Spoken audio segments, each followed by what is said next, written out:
મુન્દ્રા તાલુકાના સિરાચા ખાતે દાણેશ્વર મહાદેવ મંદિરના સાનિધ્યમાં ચાલી રહેલ ભાગવત કથાના ત્રીજા દિવસે વ્યાસાસનેથી ભાવિકોને ઉપદેશ આપતા વક્તા કશ્યપ શાસ્ત્રીએ જણાવ્યું હતું કે સિરાચા ખાતે અદાણી પોર્ટ દ્વારા શ્રીમદ ભાગવત સપ્તાહનું આયોજન કરવામાં આવ્યું છે। તાલુકાના સિરાચાના દાણેશ્વર મહાદેવના સાનિધ્યમાં કશ્યપ શાસ્ત્રીના વ્યાસપીઠે કથાના ત્રીજા દિવસે ભક્તો બહોળી સંખ્યામાં ઉમટ્યા હતા।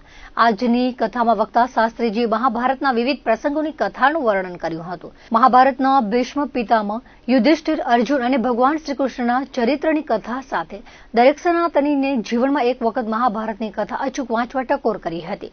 આ ઉપરાંત તેમણે દુષ્યંત અને શકુંતલાના સંબંધની વાત કરી હતી। વર્તમાન સમયે વિભક્ત થઈ જતા કુટુંબોના કારણે સમાજ નબળું પડી રહ્યું છે। સમાજમાં વૃદ્ધાશ્રમો શરૂ થયા છે, જે દર્શાવે છે કે સંબંધોમાં અગાઉ જેવી મધુરતા રહી નથી। લોકોને વડીલો હવે બોજરૂપ લાગવા માંડ્યા છે। ત્યારે આપણા પૌરાણિક શાસ્ત્રો અવિભક્ત કુટુંબની સંસ્કૃતિનું મહિમા ગાન કરે છે। પરિવાર સંગઠિત હશે તો સમાજ, અને જો સમાજ સંગઠિત હશે તો દેશ સંગઠિત થશે તેવી શીખ આપી હતી। વર્તમાન સમયે કથા મંડપમાં રાજકીય આગેવાનો, મહિલાઓ સાથે હવે યુવાનોની વધતી ઉપસ્થિતિને તેમણે સરાહનીય ગણાવી હતી। સિરાચાના દાણેશ્વર મહાદેવ મંદિરના સાનિધ્યમાં ચાલી રહેલી ભાગવત કથાના સ્થળે દરરોજ નિઃશુલ્ક મેડિકલ કેમ્પ, ગૌસેવા અને મહાપ્રસાદની વ્યવસ્થા આયોજક અદાણી પરિવાર દ્વારા કરવામાં આવી છે। આ કથાના માધ્યમથી પર્યાવરણના જતન અને પ્લાસ્ટિક મુક્ત સમાજને સંદેશ અપાઈ રહ્યો છે। કથા દરમિયાન 17 ડિસેમ્બરના વિખ્યાત લોક કલાકાર પદ્મશ્રી કીર્તિદાન ગઢવી, દેવરાજ ગઢવી નાનો ડેરો, પિયુષ મહારાજના સાનિધ્યમાં લોક ડાયરાનું આયોજન કરાયું છે। મંગળવારની કથાના શ્રવણ માટે અબડાસાના ધારાસભ્ય પ્રદ્યુમનસિંહ જાડેજા, ભુજના ધારાસભ્ય કેશુભાઈ પટેલ, અંજાર સચ્ચિદાનંદ સંપ્રદાયના મહંત ત્રિકમદાસજી મહારાજ, સરહદ ડેરીના ચેરમેન વલમજી હુંબલ, પૂજ્ય પચાણ દાદા, પૂજ્ય વરજાંગ દાદા સહિત મોટી સંખ્યામાં ભાવિક ભક્તો ઉપસ્થિત રહ્યા હતા। ત્રીજા દિવસની કથાના વિરામ બાદ અંજારના ત્રિકમદાસજી મહારાજ, મહેશ્વરી સમાજના પચાણ દાદા તેમજ વિવિધ સંતો મહંતોનું અદાણી ગ્રુપના એક્ઝિક્યુટિવ ડાયરેક્ટર રક્ષિત શાહે સન્માન કર્યું હતું। આ ઉપરાંત ભુજના ધારાસભ્ય કેશુભાઈ પટેલ, અબડાસાના ધારાસભ્ય પ્રદ્યુમનસિંહ જાડેજા, કચ્છ કસ્ટમના સુપ્રિન્ટેન્ડન્ટ નીતિન સૈનીનું અદાણી ગ્રુપના રક્ષિત શાહે સન્માન કર્યું હતું। ઉપસ્થિતો મહાનુભાવો અને આજુબાજુના ગામોના લોકોએ આરતીનો લાભ લીધો હતો।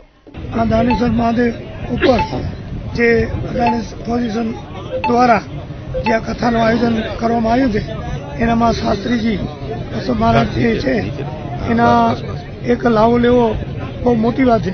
તો આ જે આયોજન કર્યું છે અદાણી દ્વારા, એનામાં ખૂબ જ આજુબાજુના ગામડા જે હિન્દુ સમાજના તમામ ભાઈઓને ખૂબ લાભ મળશે, એટલે ખૂબ જ સારું કહેવાય। અને આ લેવો ખાસ જરૂરી છે। અનેક માણસો, ખૂબ પબ્લિક આવે છે બધા આ લાભ લેવા માટે। તો એના માટે અદાણી ફાઉન્ડેશન તેમજ આપણા જે એમના ગૌતમભાઈ અદાણી સાહેબ તેમજ રસિકભાઈ અને તમામ એમના જે કાર્યકર્તા છે એમને બધાને ખૂબ ખૂબ અભિનંદન આપું છું। અને આવા જ કાર્ય કરતા રહે અને એવી જ ભાવના કચ્છમાં તે રાખે અને આવા જે આયોજન કરે અને લોકોને લાભ મળે, એના માટે આપણે ખૂબ જ એમને રાજી થઈને ખૂબ ખૂબ અભિનંદન આપીએ। જે રીતે દેવાધિદેવ મહાદેવ અને એના સાનિધ્યમાં આવું ભાગ્યશાળી જગ્યા, ભાગ્યશાળી આ લોકો, આ ધામ જેને કહેવાય કે આવા સરસ મજાના ભાગવત કથાનું આયોજન થયું। સ્વાભાવિક છે કે ગમે એવો સમય ખરાબ હોય પણ તમે ઈશ્વરનું ભજન અને ભોજન આ કલયુગમાં એને અગ્રિમતા આપી છે। તમે ભજન કરો, તમે ભોજન કરાવો।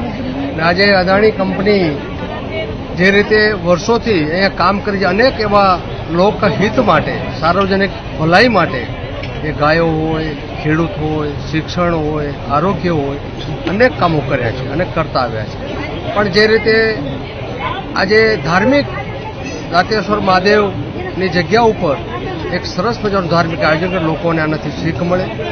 લોકોને હંમેશા સારા વિચાર, સારી વાત સમજ્યા પછી પોતાના જીવનમાં કંઈક ઉતારી અને જીવન જીવવાની પણ એક આવા કાર્યક્રમથી લાભ મળતો હોય। અને હું ઘણી વખત કહેતો, માણસ મોટો બને, કંપની મોટી બને તો એના ધર્મ અને કર્મ વધારવા જોઈએ। બિલ્ડિંગ જેમ મોટી બનાવો એમ એનું ફાઉન્ડેશન, એનો પાયો મજબૂત હોય। ઝાડ જેમ મોટું થાય, એના મૂળ છે ને આડા બહુ હોય તો જ ટકી શકે। એમ કોઈ પણ માણસ મોટો થયો કે મોટો થતો હોય, એ માણસ હોય કે કંપની હોય, એના કર્મ ધર્મ દ્વારા એના પાયા એનો મજબૂત થાય। અને આ કામ અદાણી કંપની ગૌતમભાઈના આયોજનથી અને ભાઈ રક્ષિતભાઈના આયોજનથી એક સરસ મજાનો કાર્યક્રમ, એનું ખૂબ ખૂબ વંદન કરું છું। અને સ્વાભાવિક છે કે આ કલિયુગ સમયમાં આવા સત્કર્મો થતા માણસોને કંઈક સાત્વિક વિચાર સ્થિરતા મળશે એવું મારું માનવું છે. અને આજે મને આ કાર્યક્રમમાં આમંત્રણ આપ્યું, સહભાગી થવાનો એક અવસર મળ્યો. હું આ આયોજકોનો અને ખાસ કરીને રક્ષિતભાઈનો ખૂબ ખૂબ આભાર માનું છું કે અમને આમંત્રણ આપ્યું, અમને બોલાવ્યો, સન્માન કર્યું. એ બદલ ખૂબ ખૂબ ધન્યવાદ.